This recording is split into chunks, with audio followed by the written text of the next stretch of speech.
Olá pessoal, tudo bem? Professor Edivan de Filosofia, mais um encontro de filosofia aqui com vocês. Sempre muito bem acompanhado aqui pela minha nobre, dinâmica companheira, sempre ativa, Paula. Paulinha, aqui, lá né? no outro lado, na ponta da mesa, está lá o professor Marlos também, vai nos acompanhar hoje. Caneta vermelha em mãos. Isso amedronta muita gente do outro lado, viu, Marlos? Certamente. Professor com caneta vermelha na mão O é que um significa perigo. isso, hein? É verdade. Então, pessoal, a aula de hoje é uma aula um pouco diferente daquilo que a gente já estava fazendo aqui no decorrer dos nossos encontros, né? A partir desse nosso encontro de hoje e nos próximos que virão até o dia da sua prova, tá chegando o dia dessa prova, hein? Aquela ansiedade está batendo em você. Se você tiver metade da minha ansiedade, você já não está dormindo direito, né? Mas como que você controla isso? Estudando, fazendo as suas leituras, realizando aquelas revisões nas suas anotações das mais de 300 aulas que por aqui já aconteceram. Então é importante que você já comece o processo de revisar, relembrar alguns conteúdos importantes, não deixando de lado aquilo que nós estamos trabalhando aqui com você. A aula de hoje, então, é uma aula em que nós vamos começar a trabalhar com temas de filosofia. Para hoje eu trouxe o tema, então, sobre a origem da filosofia. A passagem, então, do mito para o logos. Vamos para a tela, os temas vão aparecer na tela para você. Mito para o logos, gostei dessa. Olha, a introdução à filosofia, a aula de hoje, né? A passagem do mito ao logos, né? Beleza. E também nós temos a ruptura com a mitologia, o surgimento de um modelo de conhecimento que nós chamamos de cosmologia, e respondendo à pergunta, o que é filosofia? Boa. Então, esses são os temas da aula de hoje, né? Vamos fazer essa passagem do mito para o logos, porque muitas vezes a gente acredita que a filosofia foi algo que surgiu do nada, de repente caiu aqui de paraquedas na nossa vida. Não, a filosofia foi sendo uma construção histórica, é uma construção social, é uma construção histórica. Vários acontecimentos, vários elementos favoreceram para que isso acontecesse naquele local, que daqui a pouco nós vamos saber quais são, qual é o local, e também com aquelas pessoas que estão ali, né? Então nós vamos construir isso na nossa aula de hoje, ok? Vamos para a tela então. Então, do mito ao logos, eu gostaria de que você já refletisse comigo rapidamente. A palavra mito. A palavra mito, eu vou aqui definir para você como se fosse um ditado, né? Mitos são lendas, fábulas, histórias, contos, né? Que os gregos contavam para explicar a origem de alguma coisa. Porque eles viviam num período histórico, estamos falando aí mais ou menos de século XX antes de Cristo. Antes de Cristo. Então veja, século XX, XXI, antes de Cristo, o que nós tínhamos então de explicações sobre a realidade, sobre a natureza, os fenômenos da natureza? Praticamente nada. Nada que pudesse ser confirmado de forma exata, de forma precisa. Diante de uma realidade como essa, o homem não consegue ficar preso às inquietações. O homem não consegue viver com dúvida. Então, é necessário que se conte alguma coisa, que se explique de alguma forma. Então, criavam-se os mitos. Os mitos são essas lendas, essas histórias, essas fábulas, esses contos, enfim, que os gregos contavam para explicar a origem de alguma coisa. Ok? Voltando aqui novamente à tela. E daqui a pouco eu vou explicar para você o que é o logos, né? Para não antecipar as coisas. O logos seria o pensamento racional, mas eu explico daqui a pouco. O pensamento mítico teve início onde? Atenção, na Grécia, a partir do século XXI, não é uma data muito precisa. Então a gente coloca a partir do século XXI antes de Cristo e foi até o século VI. Por que até o século VI? Porque entre o século VII e VI, aproximadamente antes de Cristo, houve ali uma ruptura, houve uma passagem, a passagem do mito, o pensamento lendário, para um pensamento lógico, para um pensamento mais apegado à realidade, um pensamento que precisava ser comprovado, o logos, ok? Voltando à tela então, nasceu o mito do desejo de dominação do mundo e também nasceu daquela tentativa de afugentar o medo e a insegurança. Imagine o cara 21 séculos antes de Cristo diante de uma grande tempestade, né?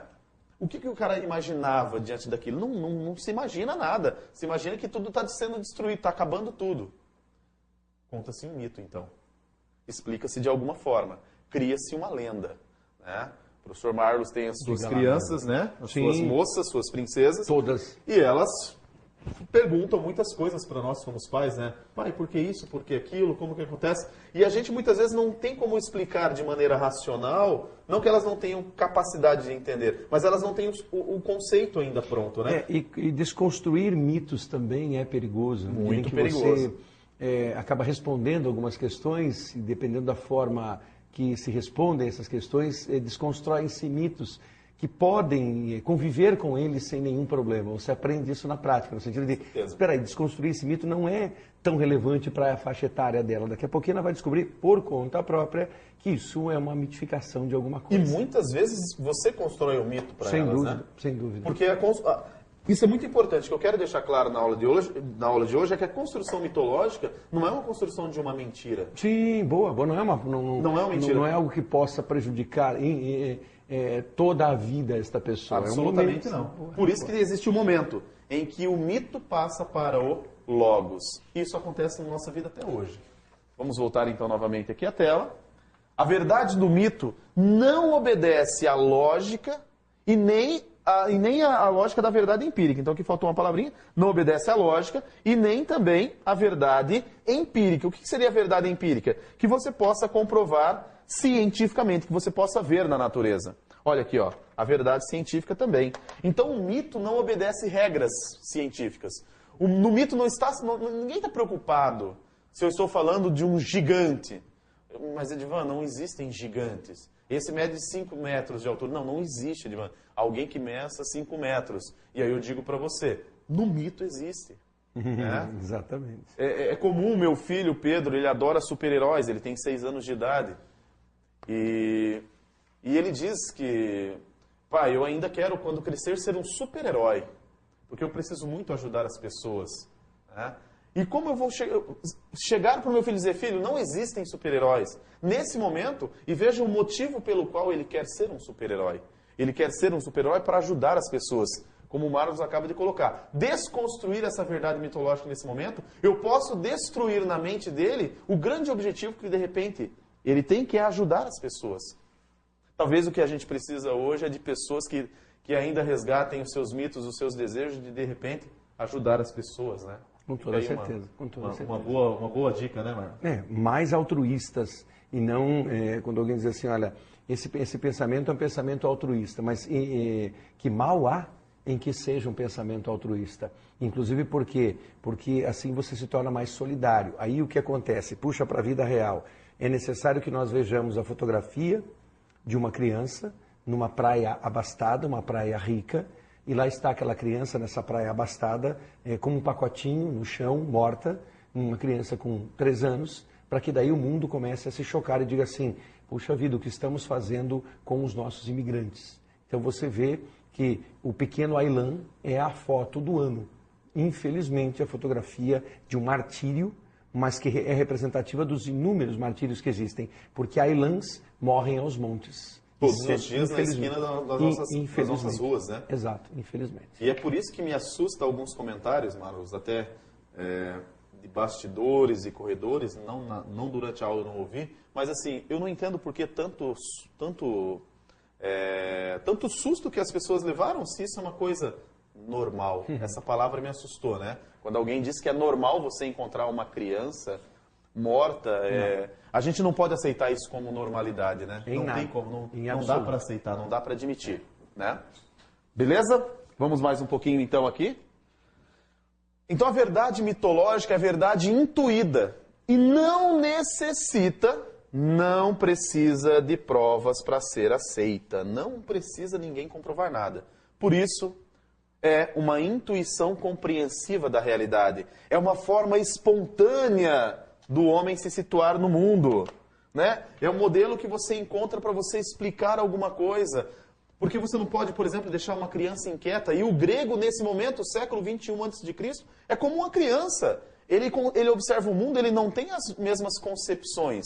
Ele não tem as concepções da física, da química, da biologia e tantas outras ciências que tentam explicar ou que explicam o universo.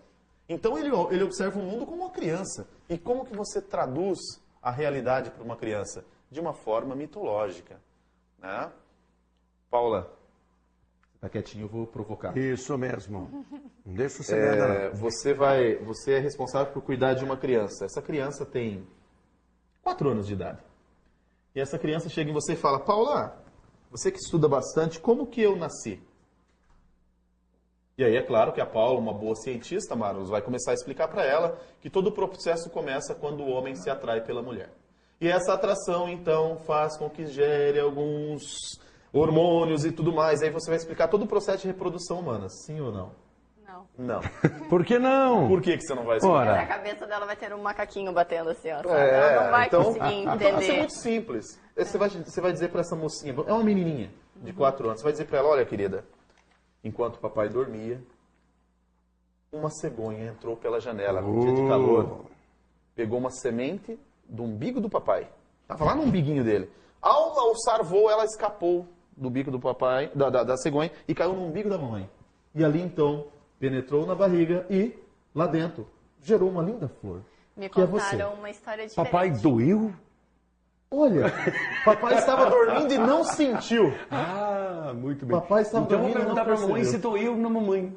Olha, filha, também não, porque eu estava dormindo. Não sei Muito dizer. bem. Então, veja, o mito Eu faz vou ter, com que ela mamãe, eu vou ter entenda. semente também, papai. Oi? Eu tô brincando. É porque daí a criança é ótima. Às vezes Sim. tem crianças que vão longe, né? Ela Ah, puxa eu o vou fio ter semente também? e ela vai Depende pá, da pá, cegonha, pá, querida. exatamente. Depende da cegonha, porque só ela consegue ver essa... Porque a cegonha tem uma visão especial. Então você pode criar o mito. E isso vai satisfazer essa moça. Que ela vai sair sabendo o seguinte, eu sou a mais bela flor produzida na barriga da minha mãe. Aí. Olha que bacana, é um mito. A criança sai dali satisfeita, sai dali feliz da vida. Você também... Com uma resposta. Com uma resposta, que é muito importante. Exato. Volte à tela. Essa resposta não tem compromisso com a verdade, com a realidade. Essa resposta não tem provas aí. Não dá para você aceitar. Mas veja que interessante.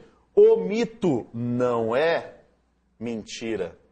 O mito é verdade. Para quem vive. Eu não vou fazer outras provocações, entrar nos aspectos de fé, mas enfim... Também, nós temos várias histórias, vários mitos contados para exemplificar o motivo da fé das pessoas, né? A narração de determinada história mítica é uma primeira atribuição de sentido ao mundo. Então, a primeira maneira de você enxergar a realidade, geralmente é por meio de mitos, sobre o qual a afetividade, olha que interessante, nós acabamos de falar, Marlos, sobre isso, ó. O mito geralmente gera em nós aquela afetividade, aquela solidariedade, né? Isso é muito importante. Sem dúvida. É muito importante. E aqui o texto traz isso, essa aula, né? Que o mito nos apresenta o quê? Essa formação da afetividade, né? E a imaginação que exerce um grande papel. Eu li um texto há algumas semanas atrás que dizia que vivemos na geração de pessoas que não são criativas. Por quê? Porque eu acredito que já tenho ouvido em algumas aulas também de alguns professores dizendo o seguinte, que antigamente você precisava brincar de alguma coisa, vamos fazer uma fazenda. Hoje você vai fazer uma fazenda, você pode comprar um Lego que vai montar uma fazendinha para você. Ou você já compra os animaizinhos prontos. Mas antigamente, quando as pessoas ainda não tinham acesso tão fácil a essas coisas, a industrialização não havia tomado conta. Eu não estou dizendo que isso é ruim, eu estou dizendo que apenas, olha o que acontece, essa visão que o texto mostrou. As crianças eram obrigadas a fazer as suas vaquinhas, né? Você chegou a fazer, Marlos? Com toda certeza. Vaquinha com Sabe que limãozinho? Não, eu fazia o seguinte, eu fazia com chuchu. Com chuchu? Com chuchu e batata. Fazia os monstros, os dinossauros. Fazia sim. Não sabia, não conhecia o Raptor, mas o Elasmossauro e o Tiranossauro Rex, certeza. Isso eu já conhecia há muito tempo. Sempre fazia. Porque era uma impossibilidade de você ter acesso ao animalzinho mesmo, então não tinha dúvida. Se estivesse chovendo, então eu queria ajudar na cozinha só para dar um jeitinho de pegar os bichos. Depois ficava aborrecido quando morria. Não, porque daí ia para a panela. Ia para a panela. Então é muito... E aí eu li um texto que fala... Isso, na nossa mente, era pura mitologia. Era pura lenda, era pura história. Não, mas provavelmente vocês são do outro lado pensando, como que o Marlos fazia um dinossauro de um chuchu? Pois é, é criatividade. Imaginação. É criatividade. Para mim era. Você pegava o chuchu como um todo, colocava palitos de fósforo, que eram as perninhas, 2 palitos, pedaços de palito que eram o pescoço, e um pedacinho menor do chuchu que estava lá na cabeça, um quiabinho que ia lá também. E aí fazia a criatura. Minha mãe conta que ela tinha uma boneca de espiga de milho. Sim, e era... justamente. de onde surgiu, e daí Lobato ter criado, por exemplo, o Visconde de Sabugosa, que nada mais é do que o sábio Sabugo, filho de espiga, filho de milho. E surgiu a música. Exatamente. A mitologia maravilhosa, se une à literatura e assim a gente tem um conhecimento maravilhoso, né? Como exemplo disso, eu trouxe aqui, em homenagem a Paula, como sempre, o mito de Pandora. O mito de Pandora. Que enviada aos homens, abre por curiosidade, olha a palavra importante, típica das mulheres, a curiosidade. E eu não estou fazendo uma crítica, pelo contrário, isso é um elogio, porque na filosofia, o princípio dela vem da curiosidade, de você se interessar pelo desconhecido, por aquilo que ainda não te satisfez. Isso é muito interessante. Então vamos lá. Abre por curiosidade a caixa onde saem todos os males.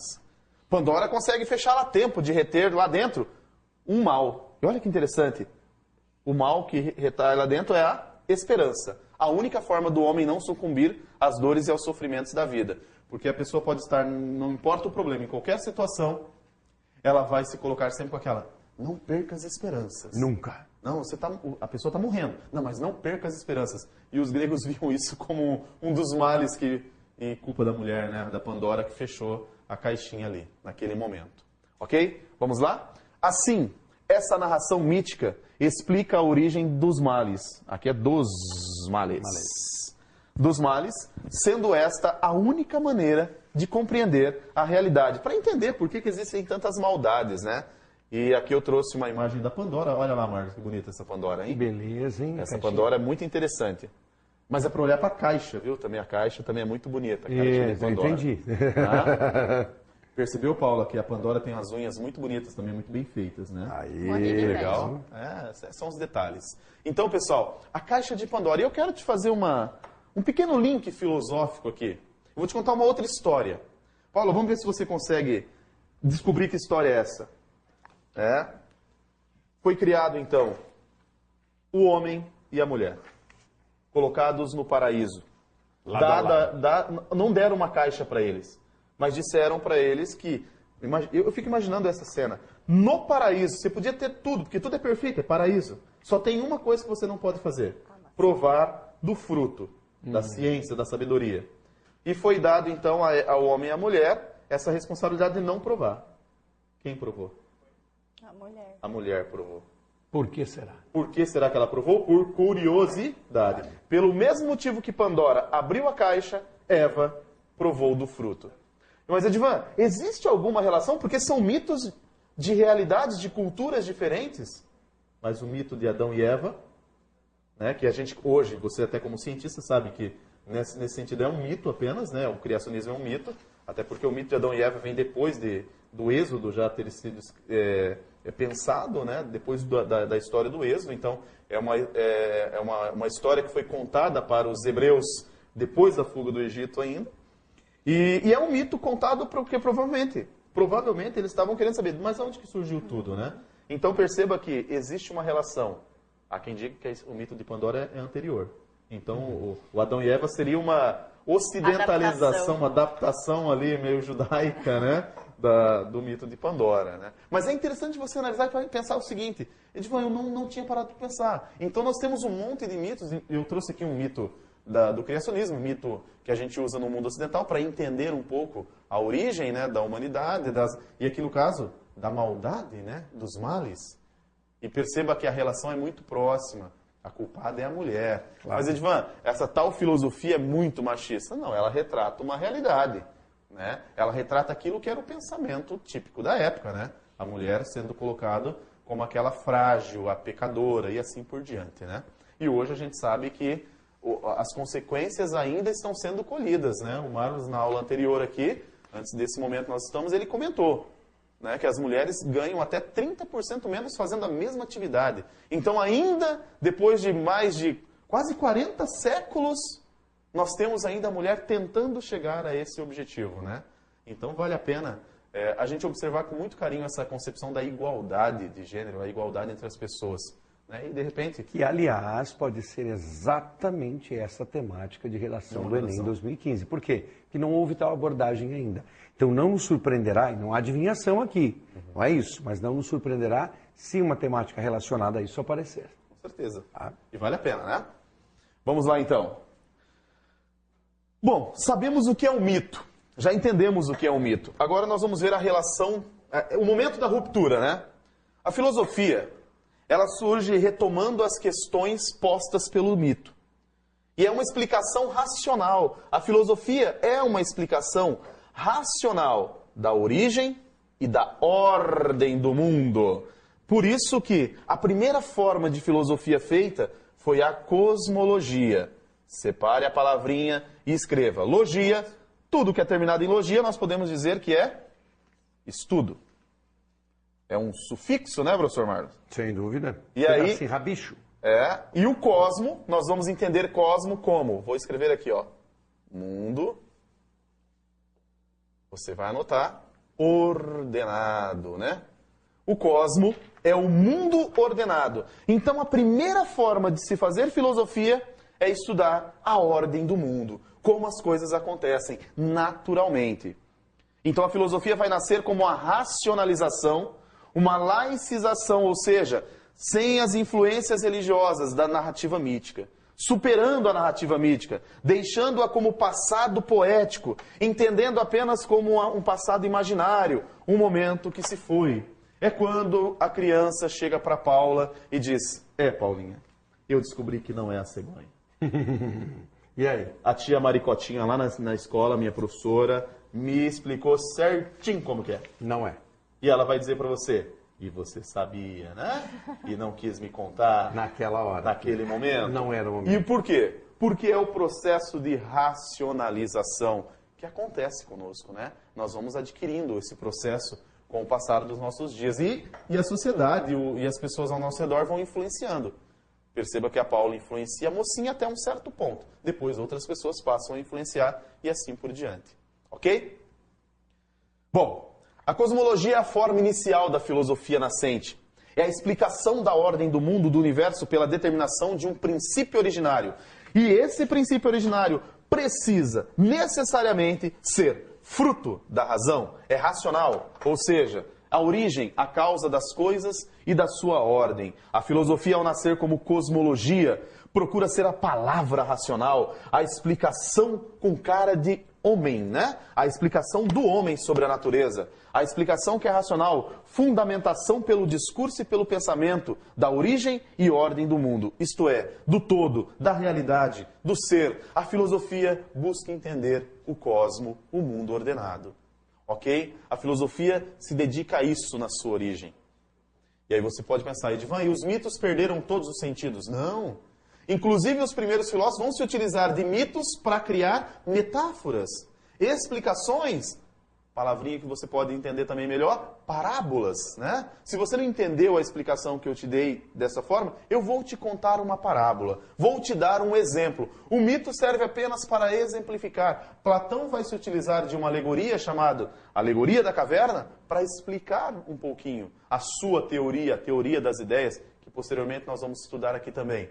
Então é importante que você possa compreender que o momento em que deixou-se a explicação mitológica para pegar a explicação filosófica, aconteceu por quê? Porque chega um momento da sua vida, no caso da história dos gregos, um momento da história em que aquela explicação não te satisfaz. E você deseja um pouco mais. E você quer a explicação que satisfaça a sua razão, que tenha lógica, que eu consiga ver na realidade. Mostra aí para mim. Se você está explicando, eu quero ver. Prove. É isso que o grego começa a fazer. Essa inquietação. Por isso que a filosofia nasce do espanto, né? O homem que se espanta diante de um mundo que antes era muito mito, muita historinha, e agora ele é agora é uma realidade, um mundo que precisa de uma explicação puramente humana, racional, com lógica, com coerência, com compromisso com a verdade, com compromisso com a realidade. Eu tenho que ver isso na realidade. Perceba que é a origem da ciência, né? A ciência surgindo aí. Ok? Vamos lá, então?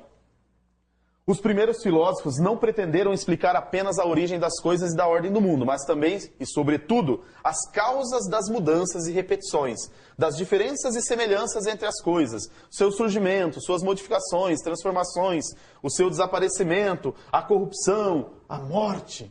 Eles queriam entender tudo. Porque agora eu quero saber tudo. Porque antes tudo era mito, agora eu não quero. Agora eu quero que tudo tenha um fundo racional. Você deve estar se perguntando, Edivan, existe uma data para isso?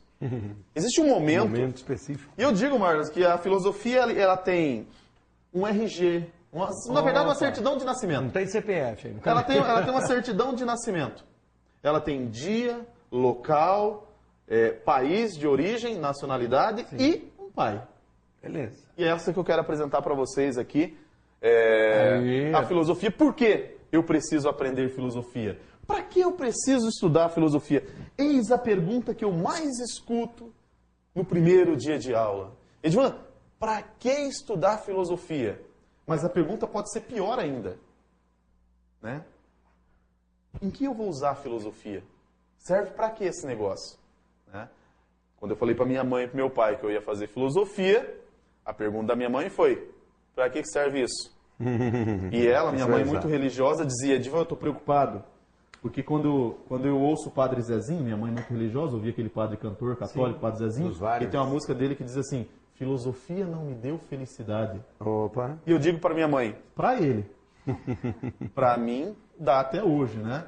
Os momentos mais felizes da minha vida, eu passo dando aula de filosofia. Por que estudar filosofia? Estudar filosofia porque assim você consegue encontrar no mundo, encontrar em você uma relação de intimidade. Ou seja, eu sou responsável pelo mundo e o mundo é responsável por aquilo que sou. E necessariamente você consegue satisfazer aquilo que são as nossas, aquilo que o Sartre dizia que é a nossa angústia, né? Aquilo que eu chamo de necessidade de saber, necessidade de conhecimento, de eliminar as dúvidas da nossa cabeça. É importante que nós tenhamos dúvidas, porque a dúvida é o que nos motiva a querer conhecer mais, ok? Bom, e aqui eu vou passar para você, então, a certidão de nascimento da filosofia. A filosofia nasceu entre o século VII e VI a.C. Anote a data. Entre o século VII e VI a.C. Professor, eu abri um livro e estava marcando o século VII. Edvan, eu abri um livro e estava marcando o século VI. Por isso que eu estou dizendo para você. Entre século VII e VI a.C. Onde? Na Grécia. Que lugar da Grécia? Na Jônia, uma região da Grécia chamada Jônia. Não se esqueça que a Grécia foi colonizada por 4 povos, né? Os aqueus, eólios, jônios e dórios. Né? Os dois mais importantes são os jônios e os dórios. Os jônios porque eles fundaram a cidade de Atenas e os dórios porque fundaram a cidade de Esparta. Mas aí é uma outra história, porque de Esparta o rapaz aqui da câmera ao lado sabe muito bem o que eu estou falando. Conhece bem. O rapaz ali manja pra caramba da questão espartana. Mas aí é uma outra história. Yahoo! Né? Mais ou menos assim, mais ou menos. Né? O pessoal já conhece o nosso amigo aí, o nosso espartano? Mostra o nosso espartano ali. Esse rapaz é dório, ele não é jônio, ele não é aqui, olha lá, ele é dório. Olha que beleza, você entendeu, né? Ele aí é o próprio. Ele é o próprio, né? Com certeza. Espartanos! Então, pessoal, veja só. Então, nasceu entre o século VII e VI a.C., na Grécia, numa região chamada Jônia, numa cidade chamada Mileto, e o pai é um cara chamado Tales. Tales do que, Edvan? Tales de Mileto. Né? Porque naquela época era a história. O seu João da onde? Seu João de Curitiba, o João Curitibano. E até hoje, até nos jogadores de futebol a gente tem isso, né? É o Marcelinho Paraíba, né? É o Paulo Goiano, então a gente tem sempre essa questão. E isso já é também da Grécia, né? O Tales de Mileto, ok? O Tales de Mileto é o pai da filosofia. Certidão de nascimento entre o século VII e VI a.C., na Grécia, Jônia, cidade de Mileto, por um cara chamado Tales de Mileto. Como? Ele fez uma afirmação. E a afirmação dele é: a origem da vida é a água. Aí o pessoal, tá, ótimo, prove. Ele falou: tire a água de qualquer ser que possua vida. O que vai acontecer? Morre. Coloque água num ser que está sedento. Ele volta a ter vida. Então, tudo que tem vida precisa de água. Onde não há água, não há vida. Onde há água, há vida. Então, a origem da vida é água por lógica, por consequência. Paula, você que é cientista da física, tem coerência essa afirmação? Nesse sentido? Entre o século VII e VI a.C.? Com certeza. Com aqueles argumentos que eles têm em mãos? Por isso que a filosofia nasceu aí, nesse momento. No momento em que o Tales afirma.